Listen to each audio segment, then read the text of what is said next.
ایمان پر خاتمہ یا الہی، ایمان پر خاتمہ یا الہی، ایمان پر خاتمہ یا الہی۔ الحمدللہ رب العالمین، والصلاة والسلام على سید المرسلین، اما بعد فاعوذ باللہ من الشیطان الرجیم، بسم اللہ الرحمن الرحیم۔ الصلاة والسلام علیک یا رسول اللہ وعلی آلک واصحابک یا حبیب اللہ۔ الصلاة والسلام علیک یا نبی اللہ وعلی آلک واصحابک یا نور اللہ۔ نویت سنت الاعتکاف۔ میٹھے میٹھے اسلامی بھائیوں اور مدنی چینل کے ناظرین، سرکار مدینہ راحت قلب و سینہ فیض گنجینہ صاحب معطر پسینہ باعث نزول سکینہ صلی اللہ تعالی علیہ وآلہ وسلم کا فرمان عالی شان ہے، نیت المؤمن خیر من عملہ، یعنی مومن کی نیت اس کے عمل سے بہتر ہے۔ ایک حدیث پاک میں ہے کہ نیت بندے کو جنت میں داخل کرا دیتی ہے۔ عالم نیت شیخ طریقت امیر اہل سنت بانی دعوت اسلامی حضرت علامہ مولانا محمد الیاس عطار قادری رضوی ضیائی دامت برکاتہم العالیہ فرماتے ہیں کہ نیک کام بغیر اچھی نیت کے کار ثواب نہیں ہوتا۔ آئیے بیان کے آغاز ہی میں اچھی اچھی نیتیں کر لیتے ہیں۔ مدنی چینل کے ناظرین بھی حسب حال نیتیں کر سکتے ہیں۔ اللہ عز و جل کی رضا پانے اور ثواب کمانے کے لیے اچھی اچھی نیتیں کرتا ہوں۔ اول تا آخر بیان میں شریک رہوں گا۔ بلا وجہ کپڑے بدن سر یا داڑھی کے بال سہلانے، انگلیوں سے فرش پر کھیلنے، ادھر ادھر دیکھنے، باتیں کرنے، ٹیک لگانے، دوسرے کو اشارے کرنے، اٹھ کر چل پڑنے وغیرہ سے بچتے ہوئے علم دین کی تعظیم کی خاطر جہاں تک ہو سکا دو زانوں بیٹھ کر علم دین سمجھنے کے لیے نگاہیں نیچی کیے خوب کان لگا کر بیان سنوں گا۔ صلو علی الحبیب، اذکروا اللہ، توبوا الی اللہ وغیرہ سن کر ثواب کمانے اور صدا لگانے والوں کی دل جوئی کے لیے نمایاں آواز سے جواب دوں گا۔ نظر کی حفاظت کی عادت بنانے کی خاطر میں بھی نیت کرتا ہوں کہ بیان کرنے، بات چیت کرنے، چلنے پھرنے یا ایسے ہی بیٹھے ہوئے حتی الامکان نگاہیں نیچی رکھوں گا۔ ہمارے پیارے آقا مکی مدنی مصطفیٰ صلی اللہ تعالی علیہ وآلہ وسلم کا فرمانے مغفرت نشان ہے کہ جو مجھ پر درود پاک پڑھے گا اللہ عز و جل اس کی مغفرت فرما دے گا۔ صلو علی الحبیب صلی اللہ تعالی علی محمد وعلی آلہ وصحبہ وبارک وسلم۔ شیخ طریقت امیر اہل سنت بانی دعوت اسلامی حضرت علامہ مولانا ابو بلال محمد الیاس عطار قادری رضوی ضیائی دامت برکاتہم العالیہ اپنی مایہ ناز تصنیف فیضان سنت میں نقل کرتے ہیں کہ حضرت سیدنا عمر بن عبدالعزیز رحمۃ اللہ تعالی علیہ کو ایک روز اطلاع ملی کہ سپہ سالار کے باورچی خانے کا یومیہ خرچ 1000 درہم ہے۔ اس خبر وحشت اثر سے آپ رحمۃ اللہ تعالی علیہ کو سخت افسوس ہوا اور اس کی اصلاح کے لیے انفرادی کوشش کا ذہن بنا. اس کو اپنے آپ نے مدعو کیا، دعوت دی. آپ رحمۃ اللہ تعالی علیہ نے باورچیوں کو حکم دیا کہ پرتکلف کھانے کے ساتھ ہی جو شریف کا دلیا یہ بھی تیار کیا جائے. سپہ سالار جب دعوت پر حاضر ہوا تو خلیفہ رحمۃ اللہ تعالی علیہ نے قصداً کھانا منگوانے میں اس قدر تاخیر فرما دی کہ سپہ سالار بھوک سے بے تاب ہو گیا. بالآخر امیر المومنین رحمۃ اللہ تعالی علیہ نے پہلے جو شریف کا دلیا منگوایا.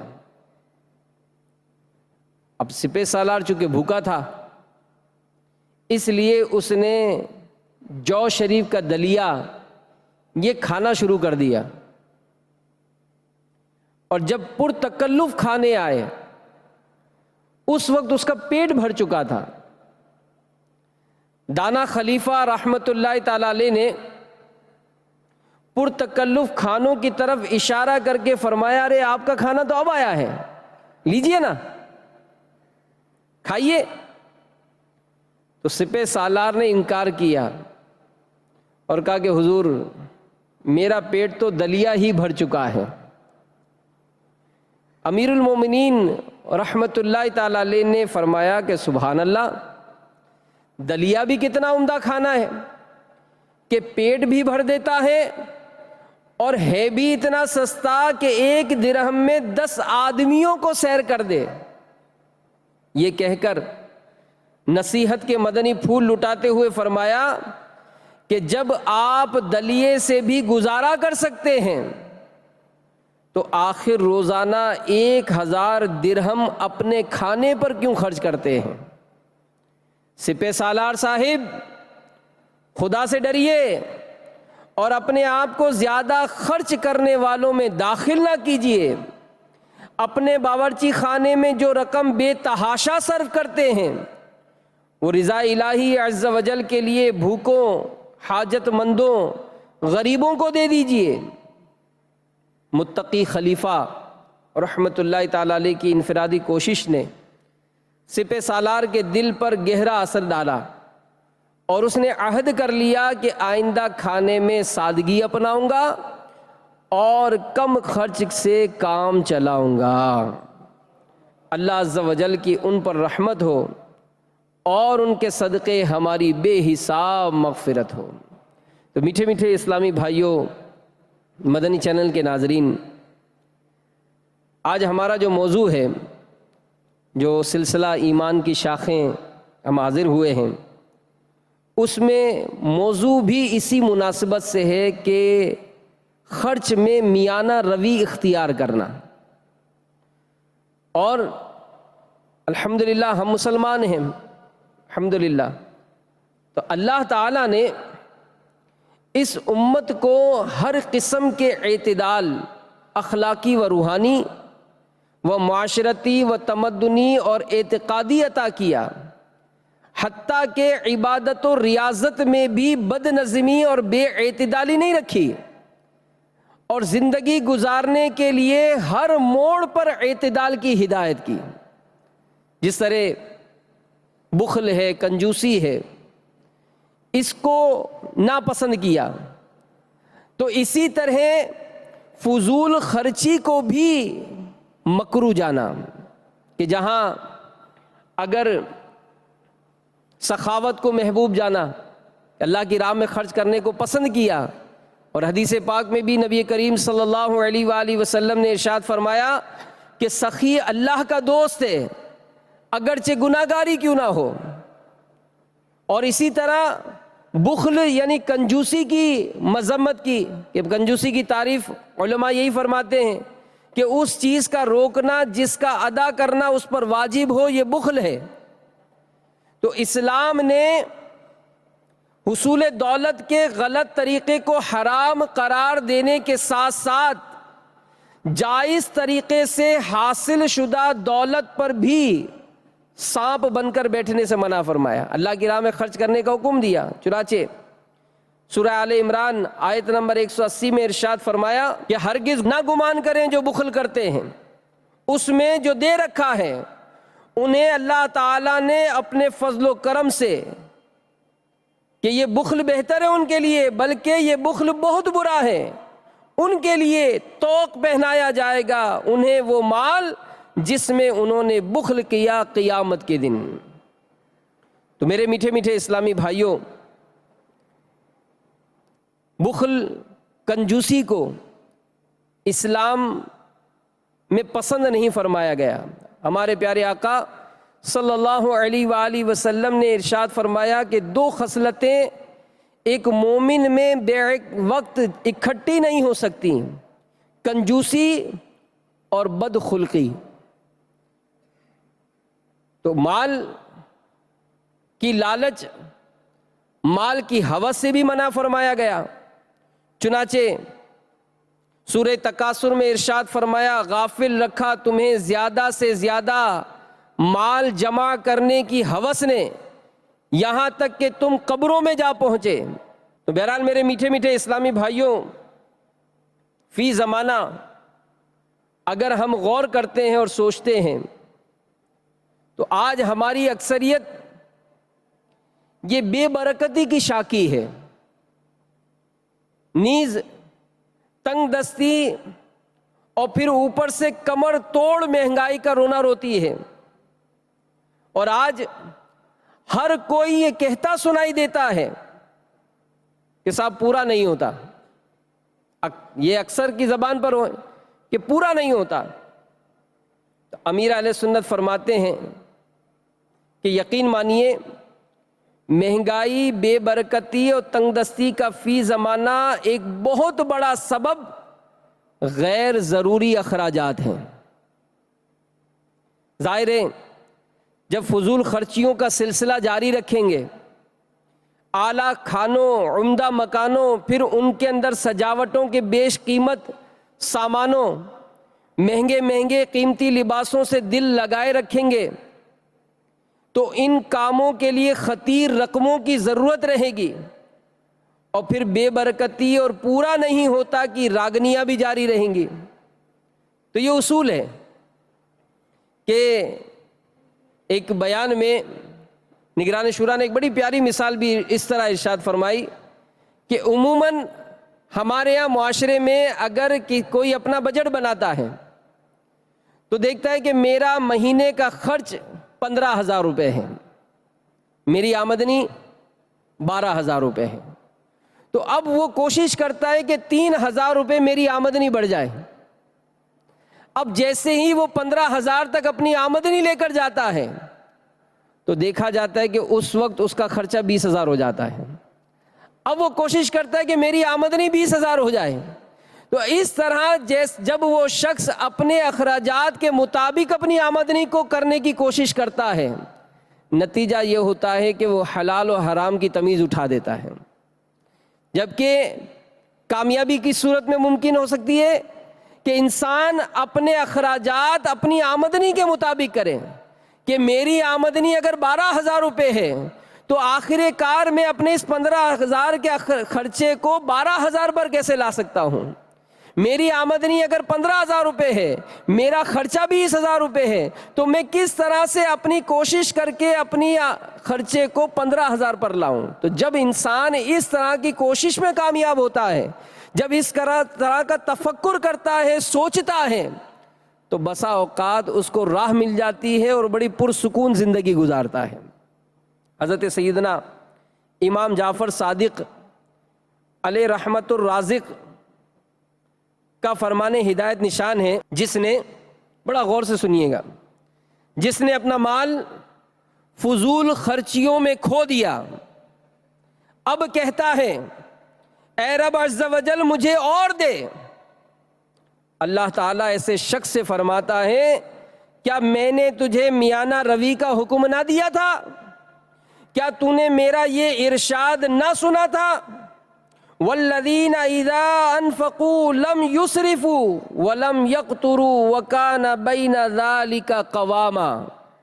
میرے آقا امام اہل سنت مجدد دین و ملت پروانہ شمع رسالت امام عشق و محبت مولانا شاہ امام احمد رضا خان علیہ رحمت الرحمن، اس کا ترجمہ کنز الایمان شریف میں کچھ یوں فرماتے ہیں، اور وہ کہ جب خرچ کرتے ہیں نہ حد سے بڑھیں نہ تنگی کریں، اور ان دونوں کے بیچ اعتدال پر رہیں۔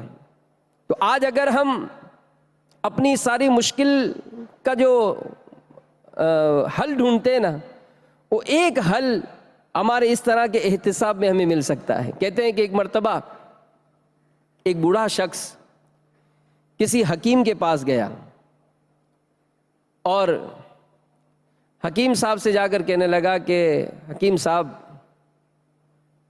میری کمر میں بہت درد رہتا ہے۔ تو حکیم صاحب اسے کہنے لگے کہ بڑے میاں بڑھاپا ہے نا، اس وجہ سے آپ کو یہ مسئلہ ہے۔ وہ بوڑھا شخص کہنے لگا کہ حکیم صاحب میں چلتا ہوں نا میرا سانس بھی پھول جاتا ہے۔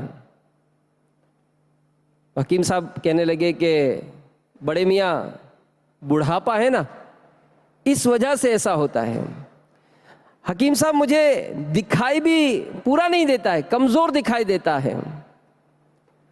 حکیم صاحب کہنے لگے کہ بڑے میاں بڑھاپا ہے نا، اس وجہ سے ایسا ہوتا ہے، میں سن بھی صحیح نہیں پاتا ہوں، سنائی بھی کم دیتا ہے۔ حکیم صاحب کہنے لگے کہ بڑے میاں بڑھاپا ہے نا، اس وجہ سے ایسا ہوتا ہے۔ تو اب وہ بڑے میاں کو آ گیا غصہ اور شور کرنے لگے کہ تم کیسے حکیم ہو؟ میں کہتا ہوں کہ کمر میں درد ہے، تم کہتے ہو بڑھاپا ہے۔ میں کہتا ہوں نظر کم آتا ہے، تم کہتے ہو بڑھاپا ہے۔ میں کہتا ہوں سانس پھول جاتا ہے، تم کہتے ہو بڑھاپا ہے۔ میں کہتا ہوں سنائی کم دیتا ہے، بڑھاپا ہے۔ تم کیسے حکیم ہو؟ ہر کام کا بڑھاپا، ہر کام میں بڑھاپا۔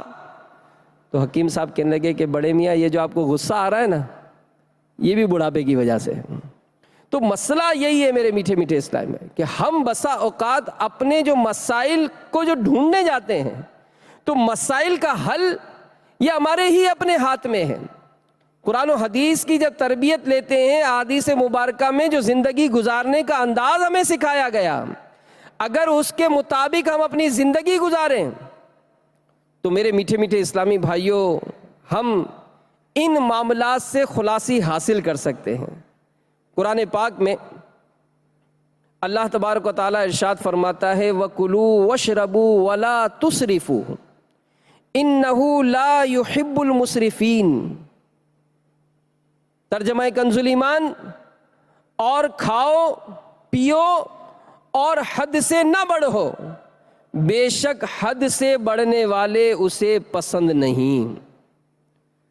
تو سیدنا ابن عباس رضی اللہ تعالیٰ عنہما نے فرمایا کہ اللہ تعالیٰ نے اس آیت میں کھانے اور پینے کو حلال فرما دیا کہ جب تک فضول خرچ نہ ہو اور تکبر نہ ہو، یعنی کھاؤ پیو، حد سے نہ بڑھو، حد میں رہو، اسراف نہ کرو، فضول خرچی نہ کرو۔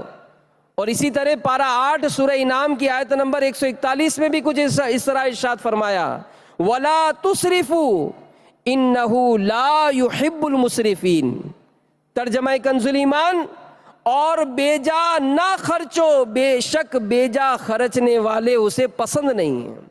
تو ہمیں اللہ کا پسندیدہ بننا ہے، ہمیں اللہ تعالیٰ کا پسندیدہ بننا ہے، اور بے جا خرچ کرنے والے یہ رب کو پسند نہیں ہیں۔ بلکہ سورہ بنی اسرائیل میں اس قدر تاکید فرمائی، یعنی ناپسندگی کا کیسا اظہار کیا، چنانچہ ارشاد فرمایا وَلَا تُبَذِّرْ تَبْذِيرًا إِنَّ الْمُبَذِّرِينَ كَانُوا إِخْوَانَ الشَّيَاطِينِ وَكَانَ الشَّيْطَانُ لِرَبِّهِ كَفُورًا۔ ترجمہ کنز الایمان، اور فضول نہ اڑا، بے شک اڑانے والے شیطانوں کے بھائی ہیں، اور شیطان اپنے رب عز و جل کا بڑا ناشکرا ہے۔ تو یہاں غور کیجئے میرے میٹھے میٹھے اسلامی بھائیوں اور مدنی چینل کے ناظرین کہ بے شک فضول اڑانے والے یہ شیطانوں کے بھائی ہیں۔ تو اس کی تفسیر میں، تفسیر نعیمی میں مفتی احمد یار خان نعیمی رحمۃ اللہ تعالی علیہ نے اسراف کے حوالے سے چند باتیں نقل فرمائی کہ اسراف کیا ہے۔ فرماتے ہیں کہ حلال چیزوں کو حرام جاننا یہ اسراف ہے۔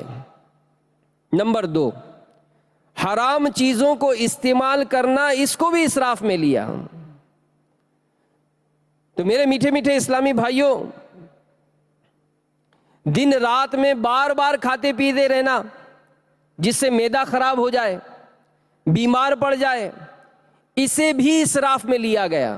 اور آج مطلب فی زمانہ اگر ہم جہاں پر اپنی جو معاملات کو جو ترتیب سے ہٹاتے ہیں تو اس میں ایک وجہ یہ بھی ہے کہ ہر وقت کھاتے پیتے رہتے ہیں، ہر وقت کھاتے پیتے رہتے ہیں کہ صبح اگر اپنے گھر میں بہت اچھا خاصا ناشتہ کیا، لیکن جیسے ہی اپنے کاروباری مرکز پہ پہنچتے، دکان پہ، آفس پہ پہنچتے، فوراً چائے پیش کی جاتی ہے اور اس کے ساتھ بسکٹ بھی موجود ہوتے ہیں۔ 12 بجتے ہیں تو پھر کچھ چٹپٹی کوئی چیز اگر قریب میں کوئی ملتی ہو تو فوراً ہمارے یہاں پیش کی جاتی ہے۔ کھانے کا وقت ہوا تو اس وقت کھانا ڈٹ کے کھایا۔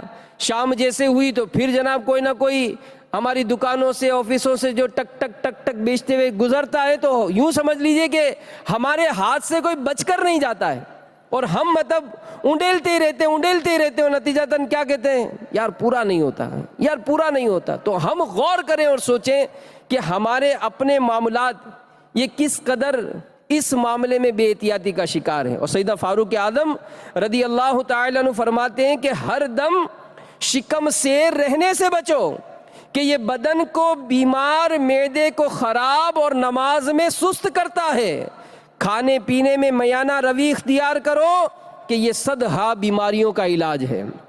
اللہ تعالیٰ موٹے شخص کو ناپسند کرتا ہے اور جو شخص شہوت یعنی خواہش کو اپنے دین پر غالب کرے وہ ہلاک ہو جائے۔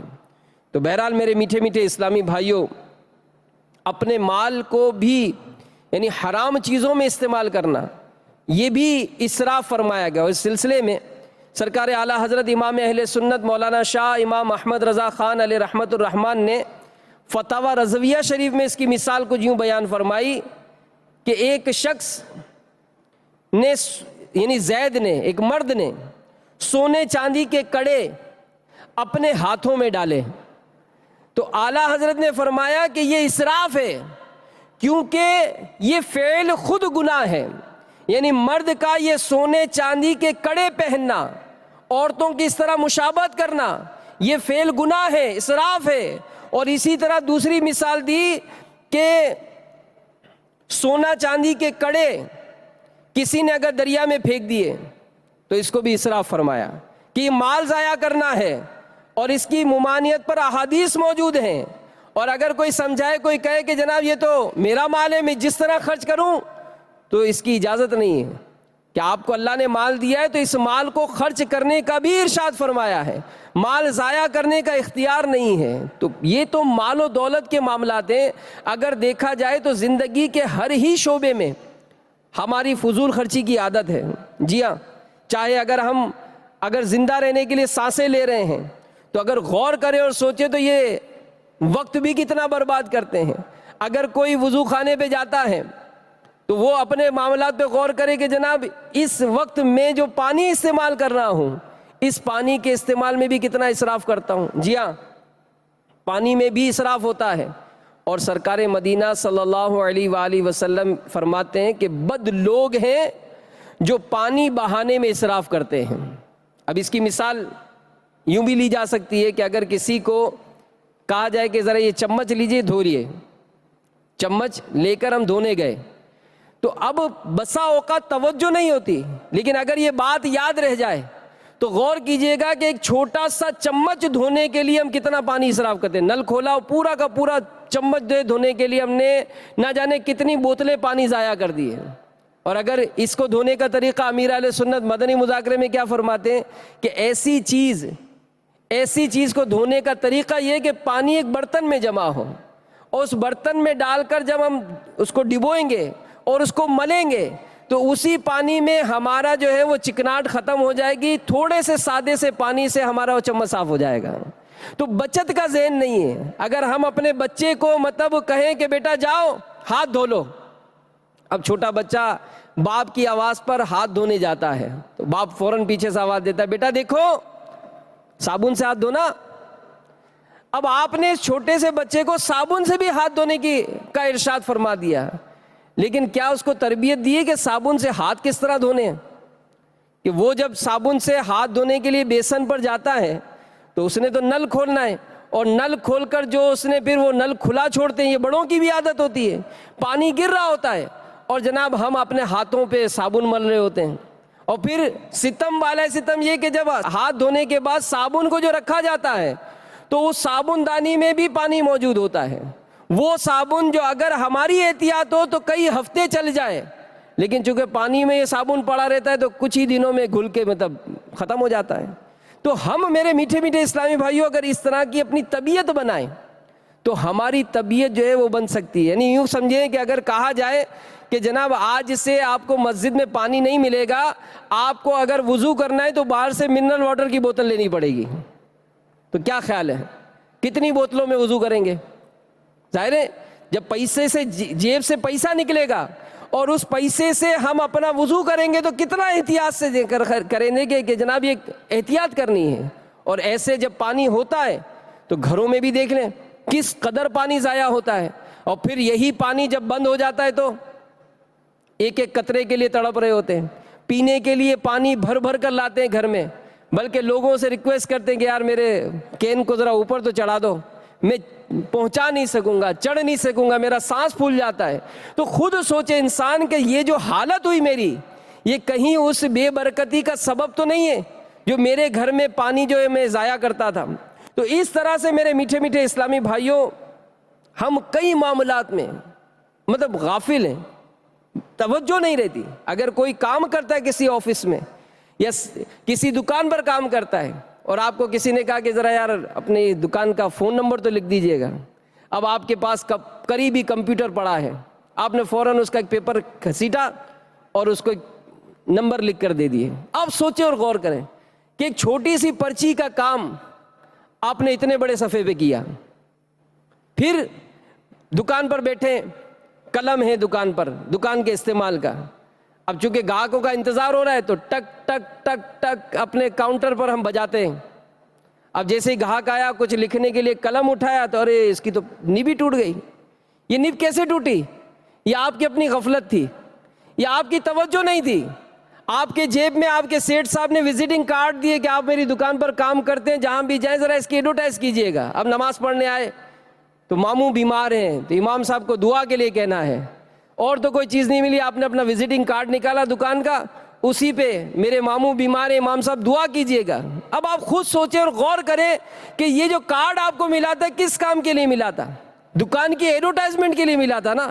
آپ نے یہ کس کام میں خرچ کیا، کس کام میں ضائع کیا؟ پھر اسی طرح مسجدوں میں جب ہم آتے ہیں تو یاد رکھیے کہ اپنا ذاتی اگر کوئی خرچ کرے، بیجا خرچ کرے، ذرا توبہ کرے گا اس کے لیے. سیٹ کا خرچ کر دیا بیجا، آپ اس سے معافی بھی مانگ لیں گے. لیکن اگر وہ معاملہ وقت کا ہو، مسجد میں آئے، اب مسجد میں بھی احتیاط نہیں ہوتی، آپ بے جماعت نماز پڑھ رہے ہیں، اب نماز پڑھنے کے لیے آئے، آپ نے ایک پنکھا چلا دیا، چلیں جی ٹھیک ہے آپ کی ضرورت ہے آپ نماز پڑھ لیں. اب جب واپس چلے گئے تو پنکھا کھلا چھوڑ کے چلے گئے، تو یہ نہیں کرنا چاہیے.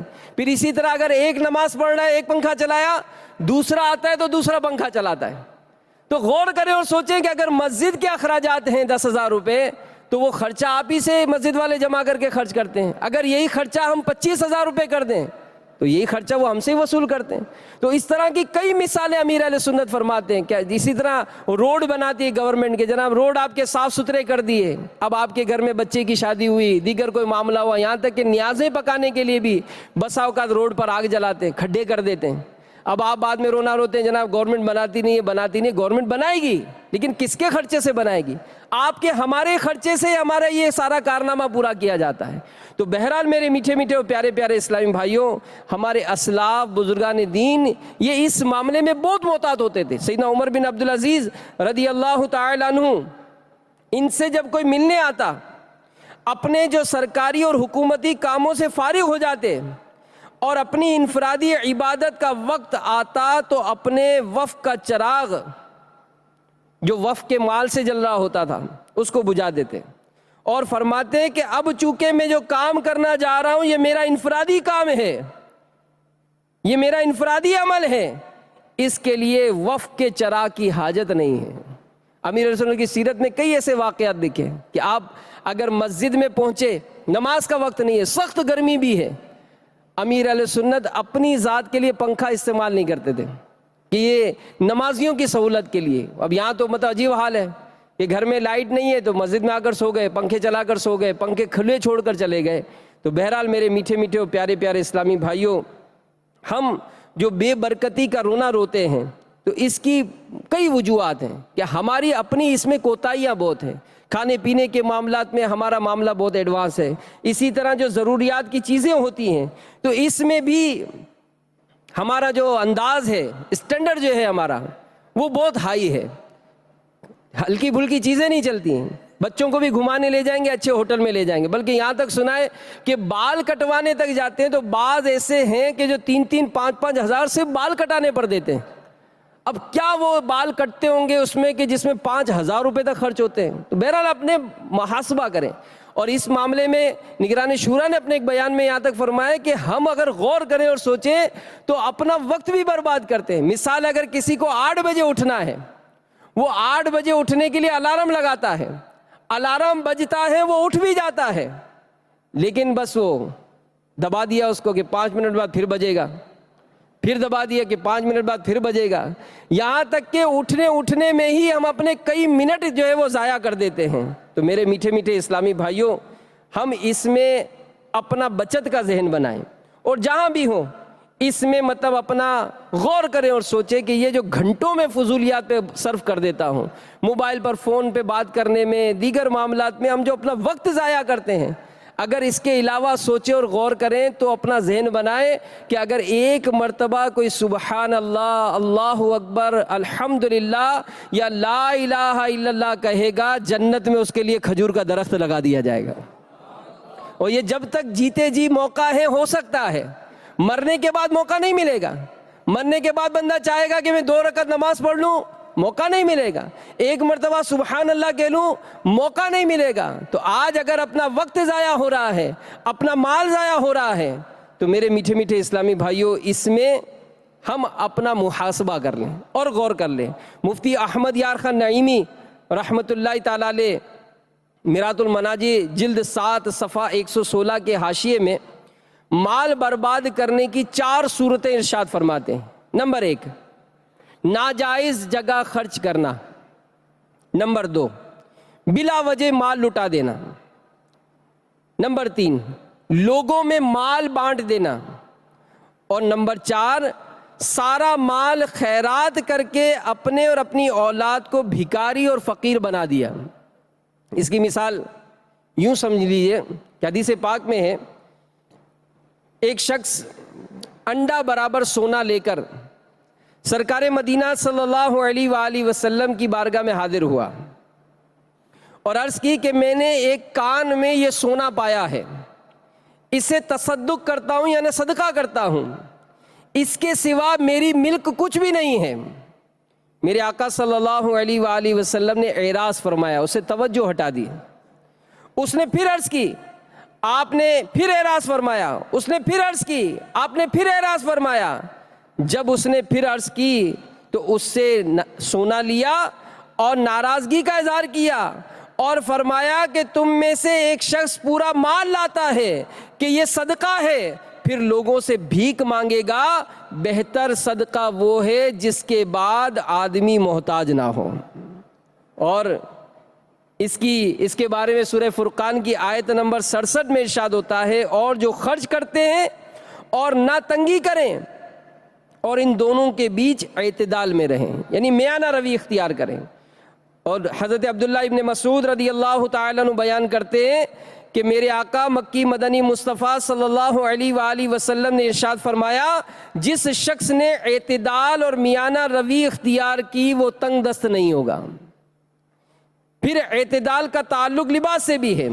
حضرت سیدنا حذیفہ رضی اللہ تعالیٰ عنہ بیان کرتے ہیں کہ رسول اکرم صلی اللہ علیہ وآلہ وسلم نے ارشاد فرمایا میانہ روی کتنی اچھی ہے، تنگ دستی میں میانہ روی کتنی اچھی ہے، اور عبادت میں میانہ روی کتنی اچھی ہے، یعنی عبادت میں بھی میانہ روی ہے، عبادت میں بھی اعتدال ہے، جیسا کہ سرکار مدینہ صلی اللہ تعالی علیہ وآلہ وسلم کی حدیث پاک میں ہے کہ ام المومنین سیدتنا عائشہ صدیقہ رضی اللہ تعالی عنہا فرماتی ہیں کہ ان کے پاس ایک مرتبہ سرکار صلی اللہ علیہ وآلہ وسلم تشریف لائے۔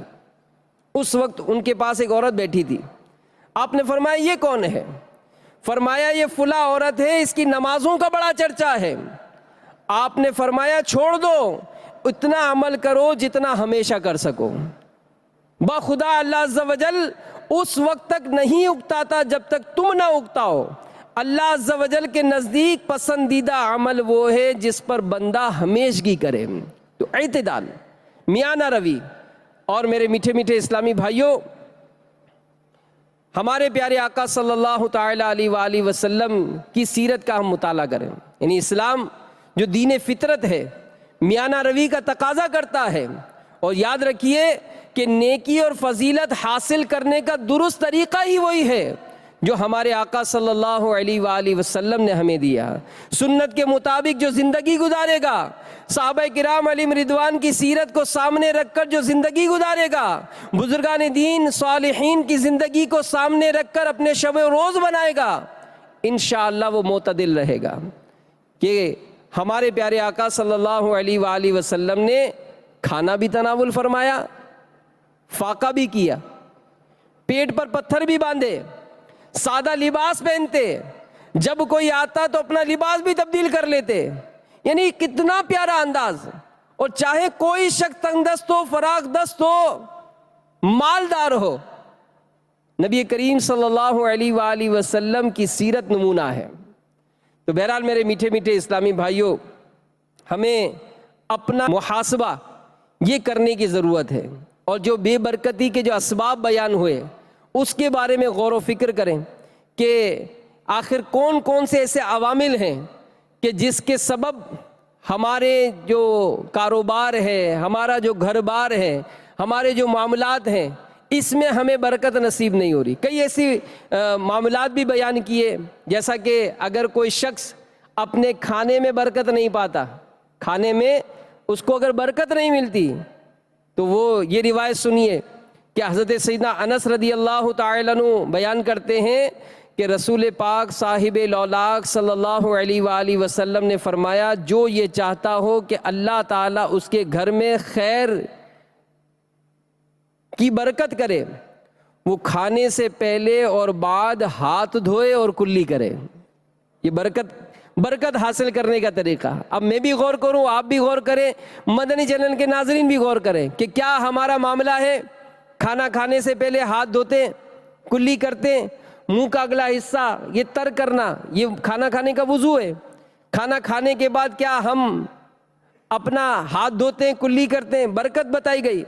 اور یہ سارے معاملات فیضان سنت کے باب آداب طعام میں لکھے ہیں۔ اللہ کے محبوب دانِ غیوب صلی اللہ تعالی علیہ وآلہ وسلم کا فرمان عالی شان ہے، جو کوئی دسترخوان سے کھانے کے گرے ہوئے ٹکڑوں کو اٹھا کر کھائے وہ خیر کی زندگی گزارتا ہے، اس کی اولاد اور اولاد کی اولاد کم عقلی سے محفوظ رہتی ہے۔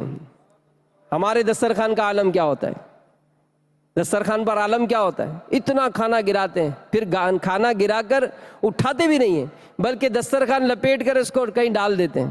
ایسا نہیں کرنا چاہیے۔ اگر آپ کھانا نہیں بھی کھانا چاہتے تو طریقہ ہے اس کے دانے روٹی کے ٹکڑے یہ جمع کر لیں، چڑیاں پرندے جانور یہ کھا سکتے ہیں، ضائع نہ کریں، ضائع کریں گے گناہ ہوگا۔ اور اسی طرح ایک اور برکت حاصل کر لیجئے، تفسیر قرطبی میں ہے، ایک شخص بارگاہ رسالت صلی اللہ علیہ وآلہ وسلم میں حاضر ہوا اور فقر و فاقہ تنگی رزق کی شکایت کی۔ ہمارے آقا صلی اللہ علیہ وآلہ وسلم نے ارشاد فرمایا جب تو اپنے گھر میں داخل ہو تو سلام کر۔ برکت حاصل کرنی ہے تو آپ نوٹ کر لیں، گھر میں داخل ہو تو سلام کر، چاہے گھر میں کوئی ہو یا نہ ہو، اور مجھ پر سلام عرض کر، السلام علیکہ ایھا النبی۔ پھر سورہ اخلاص پڑھ، قل هو اللہ احد سورت جو ہے یہ پڑھ لیں۔ اس شخص نے ایسا ہی کیا، اللہ عز و جل نے اس پر رزق کے دروازے کھول دیے، حتیٰ کہ اس کے رشتہ داروں کو بھی رزق کا حصہ پہنچنے لگ گیا۔ کتنا آسان ہے، گھر میں داخل ہوں تو گھر والوں کو سلام کریں، آقا کی بارگاہ میں سلام پیش کریں، اور سورہ اخلاص قل هو اللہ احد اللہ الصمد لم یلد ولم یولد ولم یکن لہ کفوا احد، یہ پڑھ لیں انشاءاللہ برکت ہی برکت ہے۔ تحفۃ الاخیار میں ہے کہ جو کوئی سرکار مدینہ صلی اللہ علیہ وآلہ وسلم پر 500 بار درود پاک پڑھے گا وہ کبھی محتاج نہیں ہوگا۔ محاسبہ تو کریں، غور تو کریں، دن گزر جاتے ہیں، مہینے گزر جاتے ہیں، میرا کیا ٹائم کیا ہے، ٹائم کیا ہے کہ کیا اس وقت میں درود پاک کا معمول بنایا ہے۔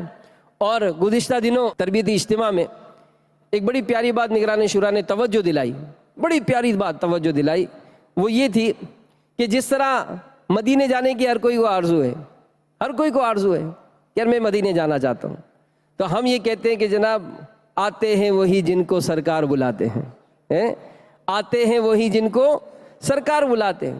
لیکن یہاں پر ایک اور بات جو توجہ دلائی کہ جو تصور میں جو حاضری ہے نا، کہ اگر کوئی کہے یار گنبد خضرا کا تصور باندھ کر درود و سلام پڑھیے، جالی مبارک کا تصور باندھ کر درود پاک پڑھیے، مدینے تصور میں حاضری ہو اور سرکار کی بارگاہ میں حاضر ہو کر سلام پیش کرے، تو یہ تصور میں حاضری جو ہے نا یہ بھی بے اذن نہیں ملتی ہے، سرکار توجہ فرماتے تو حاضری ملتی ہے۔ تو ایک کاش کوئی ایسا وقت مقرر ہو جائے، دن میں اتنا وقت ہوتا ہے، یقین مانیے اتنا وقت ہوتا ہے کہ اگر ہم کچھ کیلکولیشن کریں تو بہت سارا وقت مل جائے، اور 313 مرتبہ درود پاک پڑھنے کا تو مدنی نام امیر علیہ سنت نے عطا فرمایا۔ تو ہم اس معاملے میں اپنا محاسبہ کریں، اللہ کی راہ میں جو ہمیں ارشادات ملے اس کے مطابق خرچ کرنا ہے، اعتدال کی راہ اختیار کرنی ہے۔ اس کے لیے دعوت اسلامی کا مدنی ماحول اپنائیے، دعوت اسلامی کے اجتماعات میں شرکت کیجیے، مدنی قافلوں میں سفر کو اپنا معمول بنائیے، اسی طرح مدنی چینل دیکھتے رہیے اور دوسروں کو بھی دیکھنے کی دعوت دیتے رہیے۔ اللہ تعالی ہم سب کو عمل کی توفیق عطا فرمائے، آمین، بجاہ النبی الامین صلی اللہ تعالی علیہ وآلہ وسلم۔ صلو علی الحبیب صلی اللہ تعالی علی محمد۔ ایمان پر خاتمہ یا الہی، ایمان پر